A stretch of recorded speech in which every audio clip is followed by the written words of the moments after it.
안녕하세요. 환자분들의 구강 건강을 위해 최선을 다하는 서울라이프 치과 원장 김신근입니다. 오늘은 사랑니 발치에 대해서 말씀드릴 건데요. 어떤 사랑니를 뽑아야 되는지, 어떤 사랑니는 두어도 되는지에 대해서 이야기 나눠보도록 하겠습니다.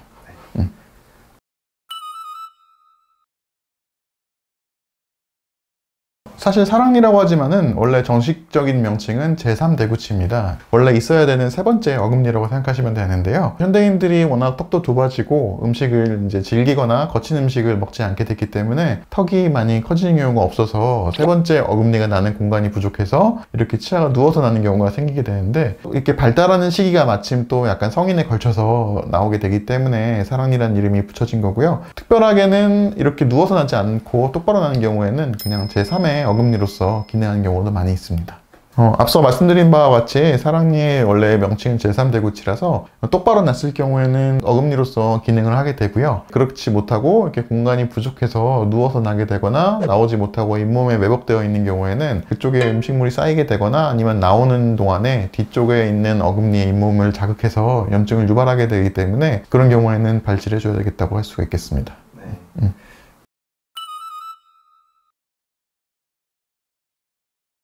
사랑니를 발치했을 때는 이제 위에와 아래 사랑니가 조금 다르다고 할 수 있겠는데요. 위에 사랑니 같은 경우에는 코 옆에 있는 상악동이라는 빈 공간과 접해 있는 경우가 많기 때문에 이렇게 사랑니 발치를 했을 경우에 이제 그 부분이 개통되게 되는 경우가 생깁니다. 좀 심하게 개통된 경우에는 뭐 이제 마신 게 코로 나오는 경우도 있고 그럴 수도 있는데 주의해서 발치를 해야 되겠고요. 아래쪽은 아래턱으로 지나가게 되는 하치지오 신경이 있습니다. 그 부분을 아래쪽 사랑니 뿌리가 누르고 있거나 근접해 있는 경우가 많기 때문에 신경이 손상을 입게 되면 아래쪽에 입술이라든지 턱 쪽에 감각이 둔해지는 경우가 있기 때문에 사랑니 발치에 있어서 굉장히 주의해야 되겠습니다.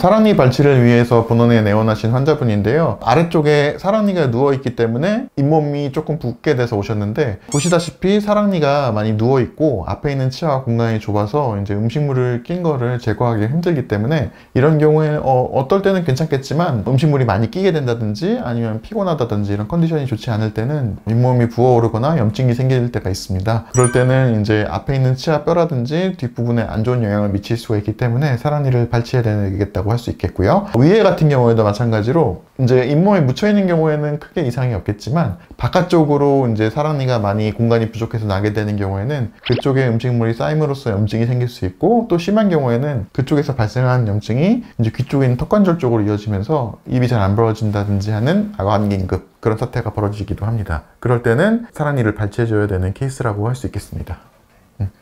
앞서 말씀드린 바와 같이 이 환자분도 사랑니가 위에 같은 경우에는 똑바로 나 있지만 방향이 정상적인 위치에 나지 못하고 바깥쪽으로 나 있기 때문에 보시면 음식물도 조금 껴있는 걸 볼 수가 있고요. 또 이런 경우에 바깥쪽에 음식물이 전류되기가 쉽기 때문에 염증이 생기기 쉬운 상태라고 볼 수 있겠고, 아래쪽 같은 경우에는 이렇게 사랑니가 조금 드러나 있는 경우에 이 밑으로 음식물이 생각보다 많이 끼게 됩니다. 그렇게 돼서 충분히 제거가 어려운 안쪽 부분이기도 하고요. 이쪽에 염증이 생겨서 이제 피가 난다든지 아니면 씹을 때 아프다든지 하는 증상이 나타나게 됩니다.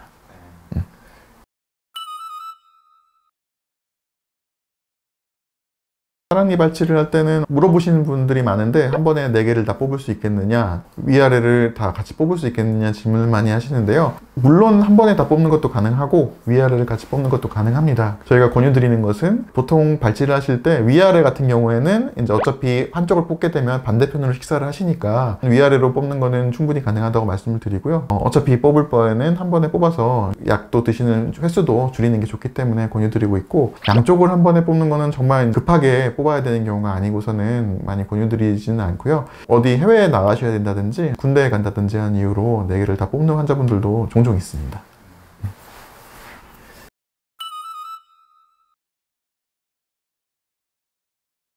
이제 사랑니가 4개 다 존재하는 환자분 케이스인데요. 뒤에 이제 사랑니가 위치하고 이 부분이 노출이 되게 됨으로써 음식물이 이쪽에 많이 저류되게 되었는데, 그렇게 되는 음식물을 충분히 제거를 하지 못하고 오랜 기간 좀 방치가 되었기 때문에 사랑니 앞쪽 치아에 충치가 굉장히 크게 생긴 모습을 볼 수가 있습니다. 사랑니를 오래 방치했을 때는 특별하게 큰 문제 없이 가라앉는 것처럼 보여도 실제로는 앞에 치아에 충치가 생기거나 사랑니 뒤쪽 뼈 부분에 염증이 생기는 경우가 많기 때문에 가라앉았다고 해서 딱 그냥 놔두실 건 아니고요. 치과에 와서 엑스레이도 찍어보시고 정확하게 검진을 받아보시는 게 좋습니다. 뒤쪽에 사랑니 부분과 앞에 치아에 굉장히 음식물이 많이 껴서 잇몸이 많이 부어오른 경우고요. 청소가 안 되기 때문에 앞에 치아가 굉장히 많이 썩어서 바스라진 모습을 볼 수가 있습니다. 이런 경우에는 앞에 치아를 정상적으로 치료하기도 어려운 상태가 되기 때문에 우선적으로 사랑니를 발치해주고 치료를 진행해야 되겠습니다. 이 환자분들 같은 경우는 그래서 사랑니를 빼고 치료를 진행을 했고요. 그 후에 이제 뒤에 치아를 충분히 거상을 한 상태로 아래와 같이 올리고 있고요. 특히 사랑니를 제거한 부위로 앞에 치아를 견인해서 보초를 시행하고 있습니다. 이렇게 사랑니를 제때 뽑아주지 않으면 앞에 치아가 많이 망가지는 경우가 있기 때문에 방치하지 않으시는 게 좋을 것 같습니다.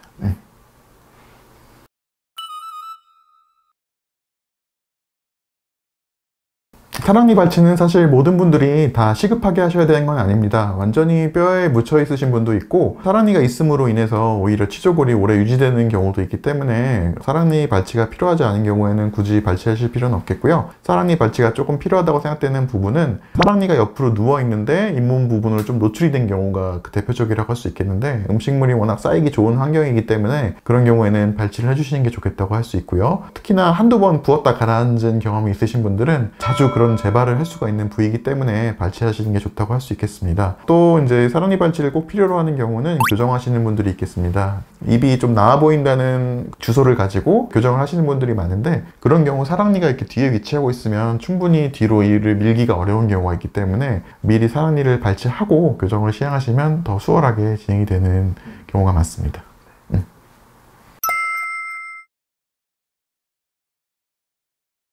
오늘은 사랑니 관련된 주제로 이야기를 나눠봤고요. 사랑니 발치는 비교적 난이도가 있는 수식이기 때문에 아무 치과에서나 다 하기는 조금 어려운 경우가 있습니다. 그래서 환자분들이 꼭 사랑니를 빼야 되는 상황이라고 판단이 되시거나 아니면 진단을 받으셨다고 하면은 사랑니 발치를 잘 하실 수 있는 치과로 가보시는 게 좋을 것 같고요. 저희 서울 라이프 치과에서도 구강외과 전공하신 원장님들이 발치를 하고 있기 때문에 믿고 내원하셔도 좋을 것 같습니다.